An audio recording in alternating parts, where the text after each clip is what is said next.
Obrigado pela presença, pela paciência, pela atenção de vocês, né? A gente vai expor agora, na verdade, vai ser um ciclo de 3 pequenas apresentações. A minha como representando a casa, o planetário do Rio de Janeiro. Depois lá a gente vai apresentar. Pode passar, por favor. Vai comentar a respeito das ações de eficiência energética dentro do convênio Light planetário. E, finalmente, a GIZ, a Equalize, consultora que colaborou com a GIZ, vai falar a respeito do processo de etiquetagem e eficiência energética que está em conclusão nesses próximos 15 dias. Pode passar para o próximo, por favor? Na realidade, eu gostaria que vocês encarassem essa iniciativa, é uma iniciativa isolada, mas procurassem imaginá-la como, digamos assim, um início de processo bottom-up, né? Quer dizer, algo de baixo para cima, dentro de uma organização municipal como parte de um grande conglomerado, como é o da Prefeitura da cidade do Rio de Janeiro. Vamos imaginar a Prefeitura como uma holding com 100 mil funcionários, quase 3 mil prédios sob sua coordenação e outros tantos grandes números. Nós somos, a Fundação Planetária, um grãozinho de areia no meio disso tudo. Mas, como eu costumo dizer, e as pessoas costumam rir um pouquinho, se a Fundação Planetária consegue empreender isso, não há porquê a Prefeitura como um todo, as organizações municipais dessa ou qualquer outra prefeitura, traçar iniciativas semelhantes, uma vez que são todas, a gente vai partilhar com vocês ferramentas que existem, que são incorporadas dentro desses, ninguém inventou nada aqui, são processos consagrados, normatizados, disponíveis para qualquer órgão público. Então, apresentar um pouquinho a Fundação Planetária, volta um pouquinho. Nós somos, na realidade, embora todos conheçam bastante bem o planetário da Gávea, né? A nossa unidade Gávea, nós temos uma filial que é o planetário de Santa Cruz, né? Nos confins da zona oeste do Rio de Janeiro, né? É bastante menor, né? O planetário ele é uma organização relativamente grande aqui, né? Nós temos 2 cúpulas, chegamos a atender quase 500 mil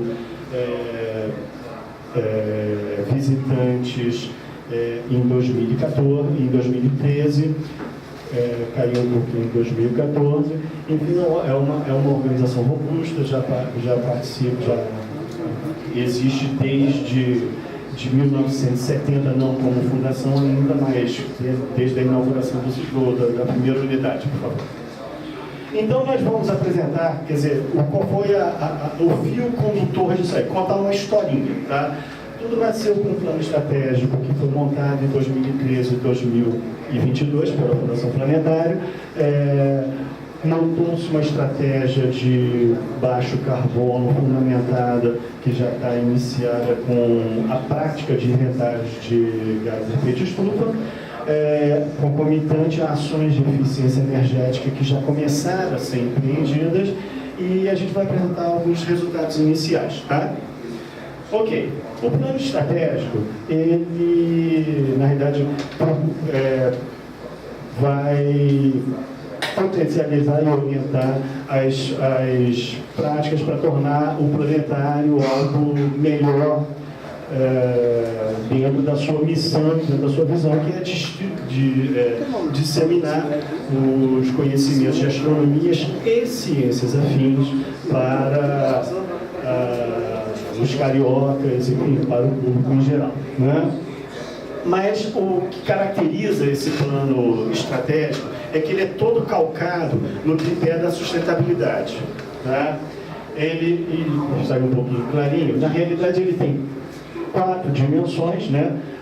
Sendo que a sustentabilidade é uma dimensão por sua própria natureza transversal. Quando a gente fala de sustentabilidade, a gente está falando do tripé da sustentabilidade, triple bottom line, né? Sustentabilidade ambiental, econômica social, né? E então você tem os objetivos estratégicos traçados dentro desses paradigmas, né? E com iniciativas de curto, médio e longo prazo abrangendo até 2022.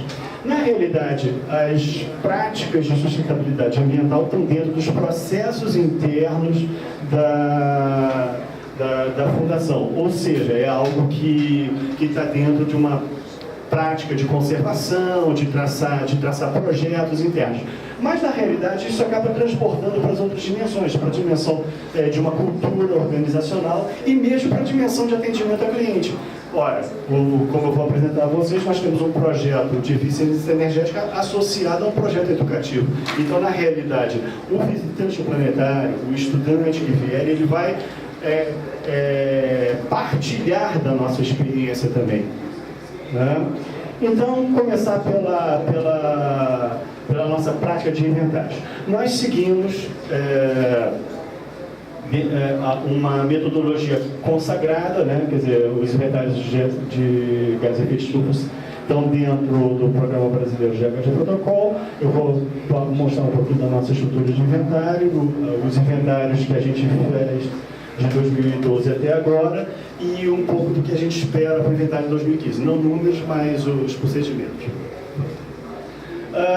Primeiro, apresentar um pouquinho o que é o Programa Brasileiro de GHG Protocol. O GHG Protocol, que GHG é Greenhouse Gas, né? Então é gás de efeito estufa. É um protocolo de monitoramento e construção de planos de ação para gestão de emissões de gases de efeito estufa, né? É uma metodologia reconhecida mundialmente, em prática em todo o mundo, respaldada pelo IPCC, que é o painel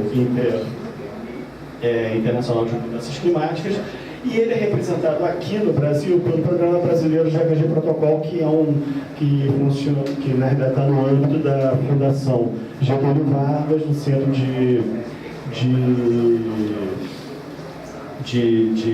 gestão, da parte de gestão de sustentabilidade. Ele tem uma plataforma online onde as organizações depositam seus inventários, então ele é acessível para todo mundo, ele é comunicado pela rede, quer dizer, o Brasil e o mundo podem conhecer as emissões dos participantes. O nosso, volta um pouquinho, ainda não terminei, esse aqui. O planetário, ele, na realidade, ele é um dos 4 participantes dentro do setor de educação em 2015, 133 inventários. Então, na realidade, é muito pouco que isso para sinalizar assim, o Brasil tão grande, né, com uma organização, com uma economia tão dinâmica, com uma industrialização tão grande, com atividades econômicas tão dinâmicas, e tão pouco é declarado ainda. Então, isso já é uma sinalização. 133, 4 organizações do setor de educação e um planetário, enfim, uma organização pública aqui no Rio de Janeiro, tá? Um pouquinho de como funciona o inventário. O inventário, ele é organizado muito sucintamente da seguinte forma. Você tem diversas fontes de emissão e ela é dividida em 3 conjuntos ou escopos. O primeiro escopo, o escopo 1, são as fontes, ele relata as fontes de emissão de responsabilidade controladas pela organização, no caso do planetário. A de escopo 2, ela relata exclusivamente as emissões decorrentes de consumo de energia elétrica. E a de escopo 3 são as emissões decorrentes de fontes não controladas inteiramente pela organização. Ou seja, elas independem, são externalidades que governam isso aí.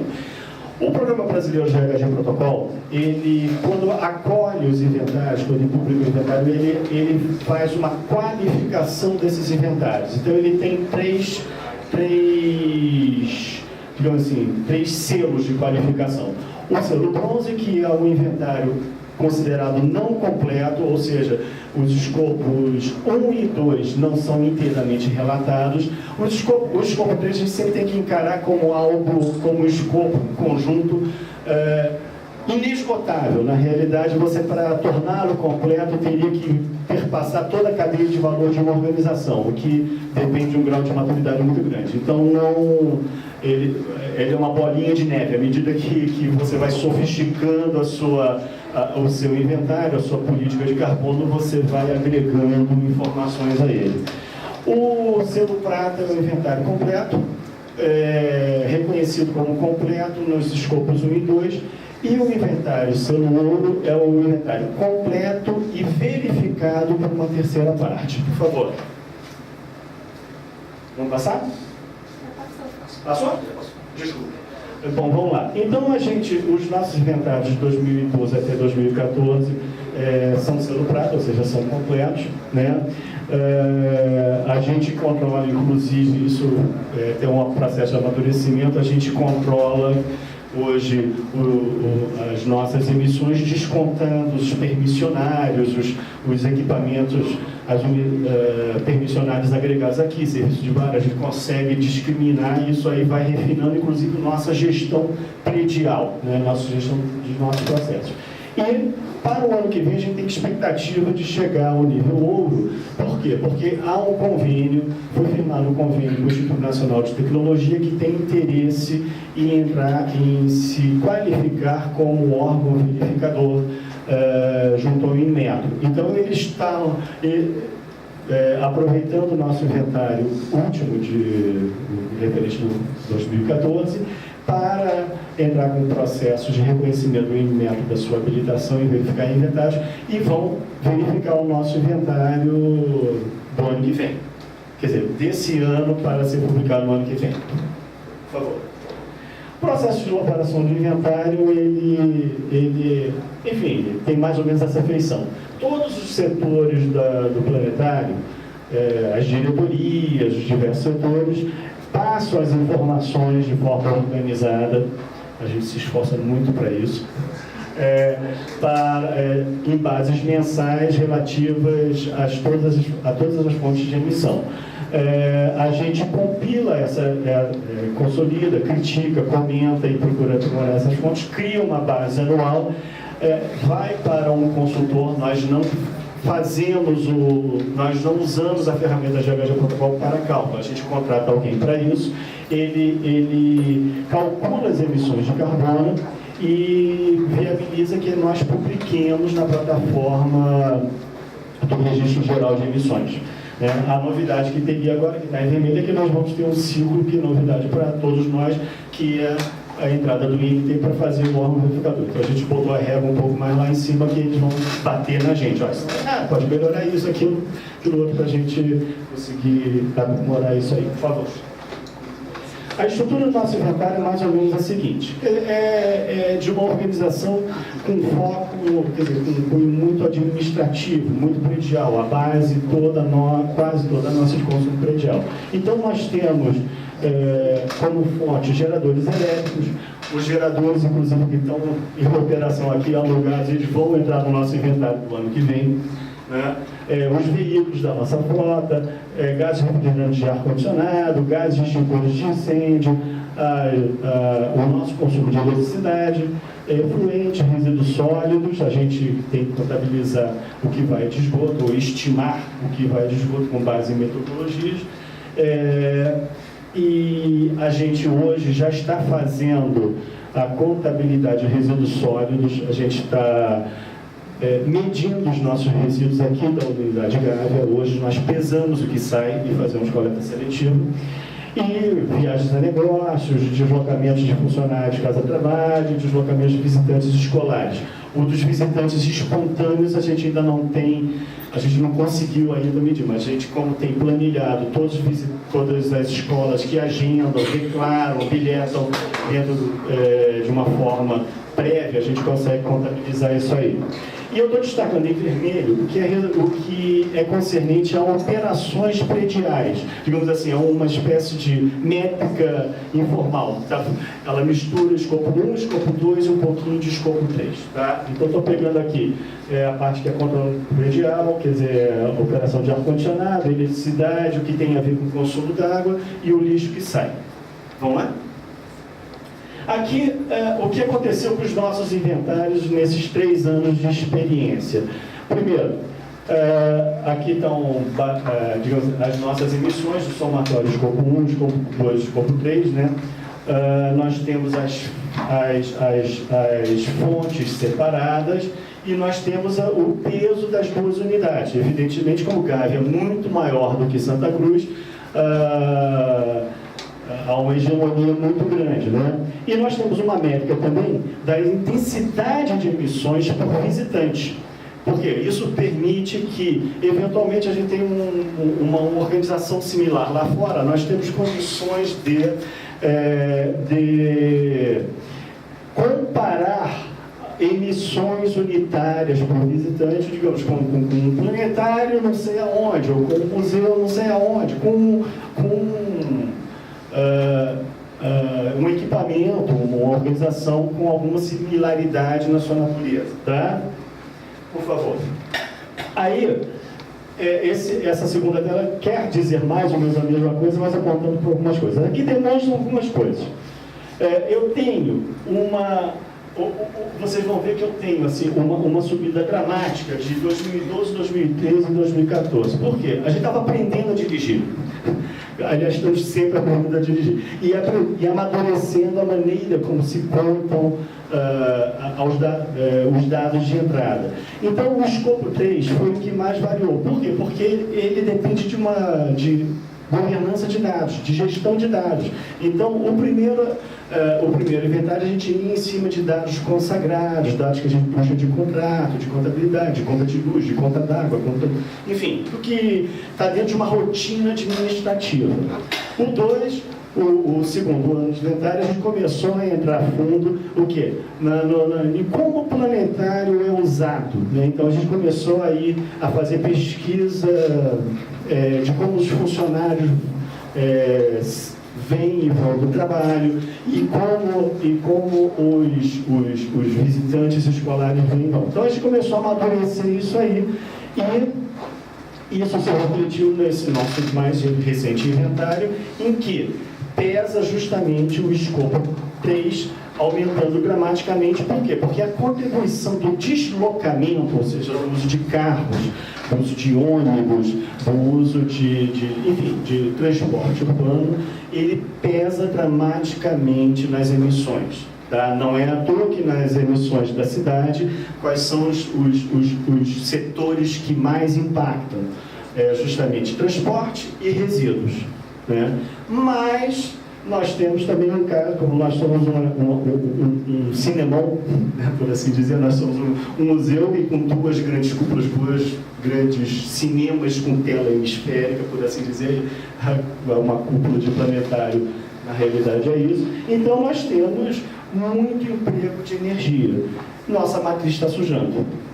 Isso aí, nós temos cada vez mais atuação de termoelétrica, então isso passa a ter um peso cada vez maior. Nós temos, dentro daquele conjunto que eu procurei selecionar informalmente, peguei todas as operações prediais e organizei informalmente. Ele não é desprezível, respondem no nosso último inventário a 23% do total de emissões. Aí a gente começa a dar uma ênfase na questão de consumo de energia elétrica. Repare o seguinte, esse histogramazinho de cima, ele diz respeito às emissões. Sempre crescendo. Né? Olha que engraçado. Energia, 2012 consumidos, aqui baixei um pouquinho e aqui baixei mais. Emissões crescendo. O que quer dizer isso? A matriz está sujando. Muita termoelétrica. O que o planetário pode fazer para isso? Muito pouco. Talvez colocar fotovoltaica, eólica, quer dizer, energias renováveis. É o que o consumidor pode fazer. A resposta do consumidor aí,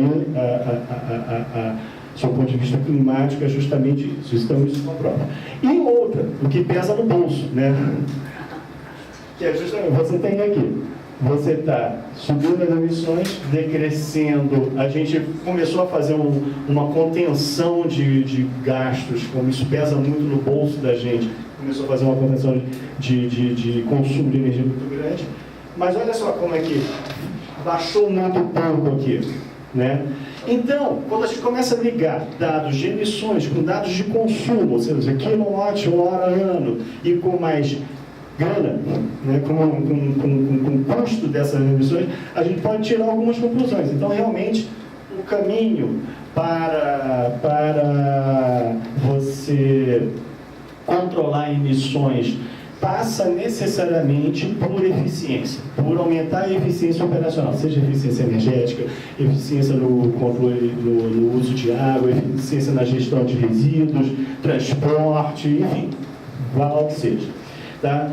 Agora, o inventário não é só para pendurar na parede, não é só para ficar publicadinho e tal, ele tem uma razão de ser, ele além de criar esses indicadores, ele na realidade é uma base para você montar planos de ação. Ou seja, eu levantei uma quantidade de dados setorizados muito grande, isso me permite fazer avaliação de planos, de como economizar água, de como economizar energia elétrica, de como economizar combustível, de como, enfim, como economizar, que eu quero dizer, do ponto de vista de recursos financeiros e recursos ambientais, né? Então você começa a montar planos de ação, a montar cenários mais ou menos conservadores que lhe permitem traçar estratégias dentro das suas diretrizes de governança. Então é isso que a cidade do Rio de Janeiro hoje procura fazer, mas na realidade ela pode, digamos assim, induzir movimentos de terceiros, porque, digamos assim, a sociedade como um todo do município para a governança da cidade é um grande escopo 3, é uma grande externalidade, né? E o planetário, ele já está atuando no seu escopo 2, por exemplo, que é a questão de eficiência energética. Por favor. Então, quer dizer, aqui fica um rascunho, na realidade, do que a gente entende como válido para a proposição, né, de um plano de ação. Tendo em vista a questão, colocando como tela, como objeto, a gestão predial. Primeiro, a gente levanta os dados, evidentemente, mas passa antes por uma avaliação qualitativa, não uma avaliação operacional. Por quê? Instalações prediais e um prédio, quer dizer, as edificações são organismos relativamente complicados, né? Você tem instalações prediais, você tem um arcabouço arquitetônico, né, que é em rotória, que já promove suas trocas térmicas, trocas de radiação entre o exterior e o interior. Então, esse olhar qualitativo de saber como que o prédio, de uma forma geral, se comporta, né, dentro, com seu entorno ambiental, por assim dizer, ele é muito importante. Depois, você parte para avaliações quantitativas preliminares. Ou seja, você vai ver quanto que eu gastei, quanto que eu medi, como é que está o estado das minhas instalações, né? Isso já está muito bem pontuado no setor de consumo de energia elétrica, em que você tem a ANEEL, já com base na lei de eficiência energética, já tem protocolos muito sólidos de medição e verificação de como calcular os seus investimentos em renovação, em melhorias da tua infraestrutura e como calcular uma relação custo-benefício para dar base, servir de base a projetos, isso aí, para o investimento nisso.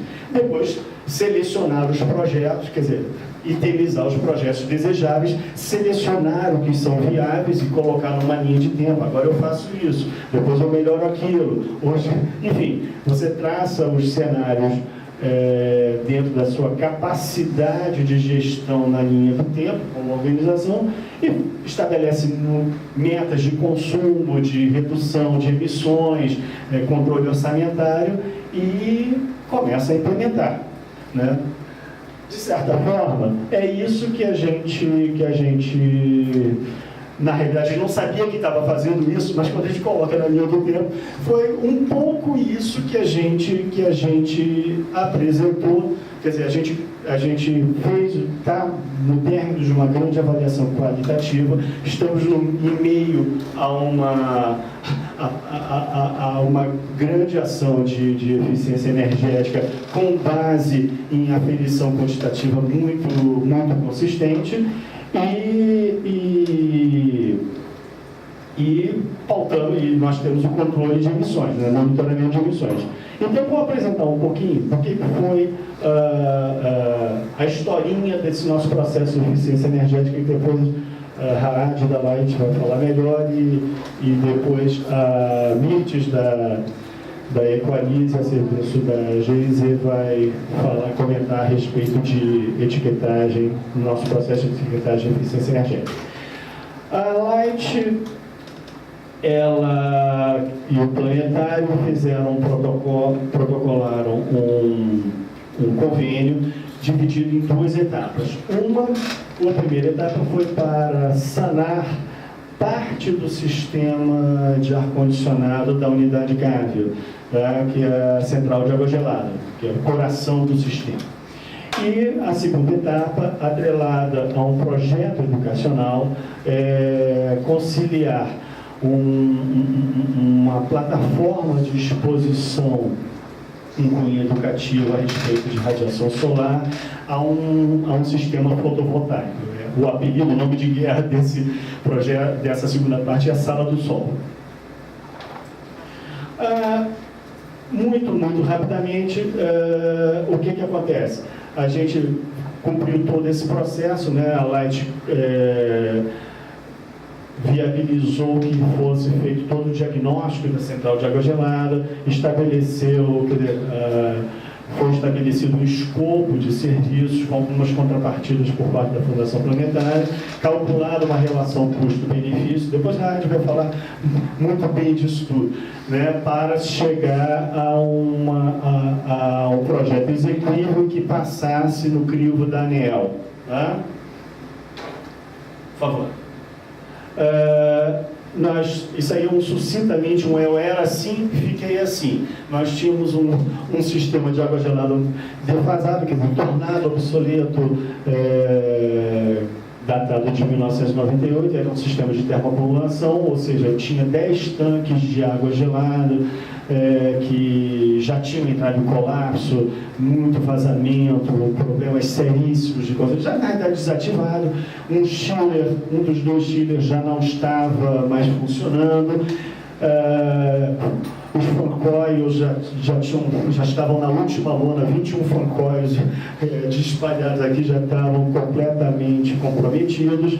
Enfim, aí houve um esforço conjunto, toda a central de água gelada foi reformada, o conceito da central mudou, foram desativados e removidos os tanques de gelo, e hoje não é mais um sistema de termoacumulação, e chillers foram substituídos, os sistemas de bombas inteiramente substituídos e foram reformadas as torres de resfriamento.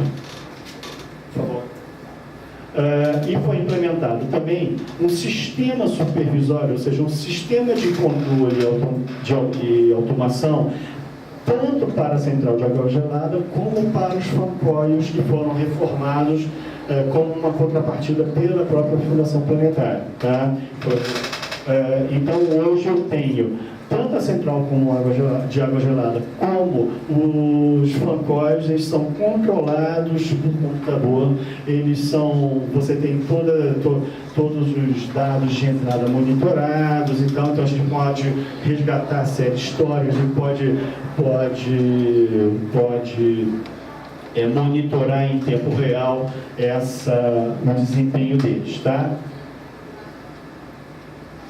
E, finalmente, o projeto educacional, que está em elaboração, que eu vou passar em tintas muito rápidas, né? A exposição Sala do Sol, como eu já falei, é um aparato que vai explicar a gênese da radiação solar, como a energia solar chega até nós, o que é o Sol e tal, e como é que é o processo de aproveitamento da radiação solar, no âmbito predial dentro da tecnologia fotovoltaica. Para tal, nós vamos montar uma central de fotovoltaica exatamente nesse domo de vidro que a gente vê lá de fora. Essa cortina de vidro existente será substituída por painéis fotovoltaicos. E, paralelamente, estamos fechando um processo de etiquetagem com muito sucesso, diga-se de passagem, que a Mirth vai comentar depois, por favor. Sala do Sol, na realidade, ela é todo esse andar que a gente está, o segundo andar da Fundação daqui do Planetário, do Museu do Universo, ele vai ser reformado e vão ter vários ambientes voltados para contar essa historinha do Sol e da transformação da energia. E também com aparatos, com recursos, com meios para ensinar, comunicar, divulgar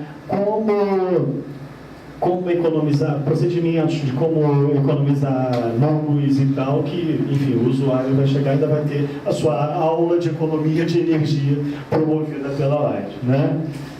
Então, e a gente também vai ter uma maquete interativa do planetário explicando o que acontece quando o Sol bate e de que forma essa energia vai chegar e vai ser endereçada aqui no âmbito do funcionamento dele, tá? E as variações, porque o Sol, hora tem, hora não tem, hora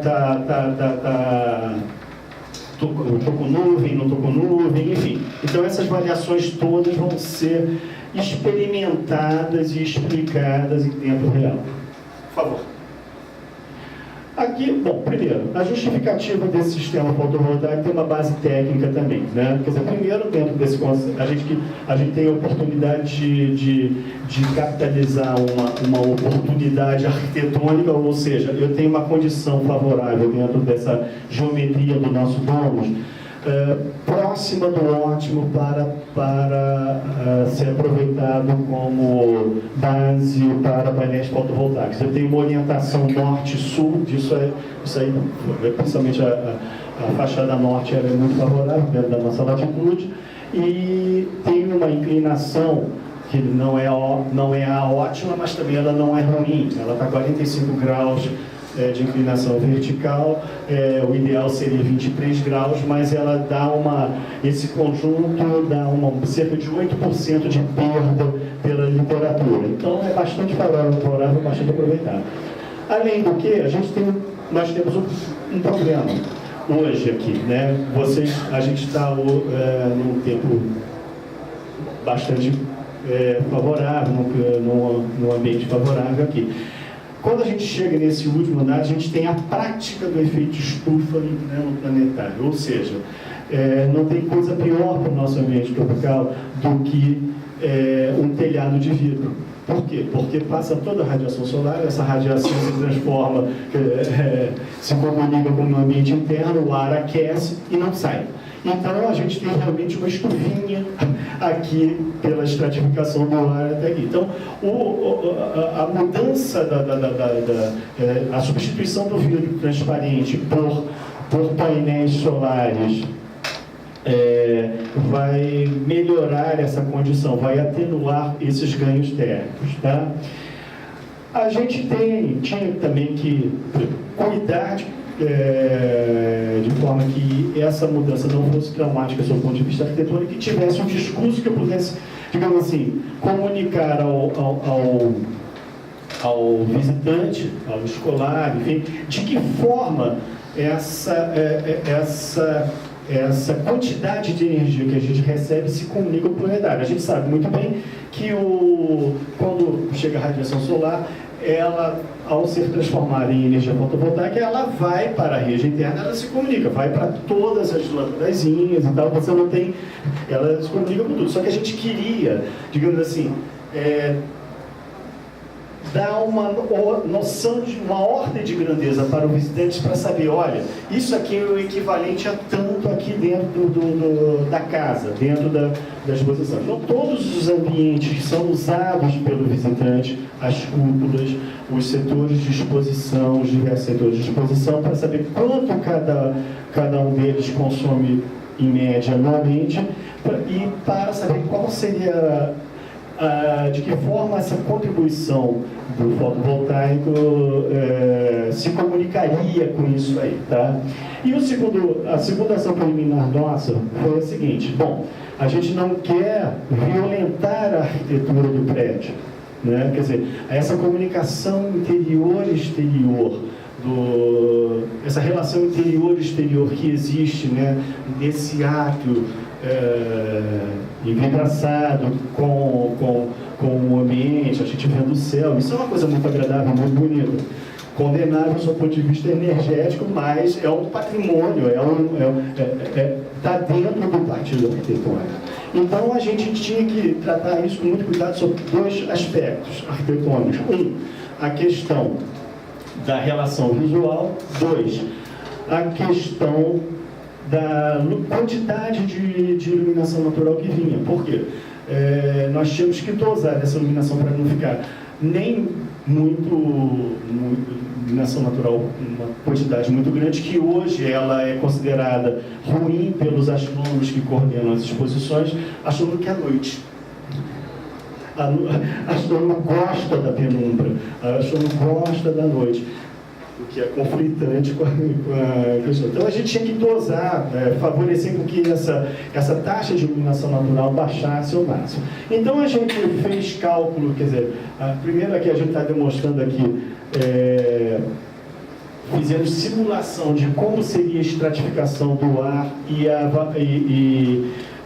as temperaturas estratificadas. Isso aqui é o antes, que acontece mais ou menos hoje. O vermelhinho aqui a gente chega a uma temperatura superior a 40 graus em várias ocasiões durante o ano, e aqui, depois de instalados os painéis solares, você tem algo muito mais ameno, que está dentro da próxima temperatura de conforto.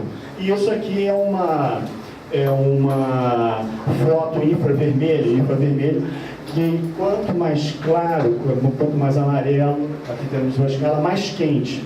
Aqui a gente tem temperaturas superficiais de 75 graus no painel de vidro e na estrutura metálica. Bravo. Aqui a gente, na verdade, o painel, quando foi muito bem montado, a gente estabeleceu uma regra. Olha, tem que ser transparente, mas não pode ser muito. A gente tem que colocar um filtro. Evidentemente, as células fotovoltaicas, elas sempre elas são opacas. Só que a gente colocando elas vidro, ensanduichada entre vidros, pastilhinhas entre vidros, né, ela passa a funcionar como uma veneziana. Ela obstrui parte da radiação solar, sem de todo inviabilizar essa relação visual interna e externa, né?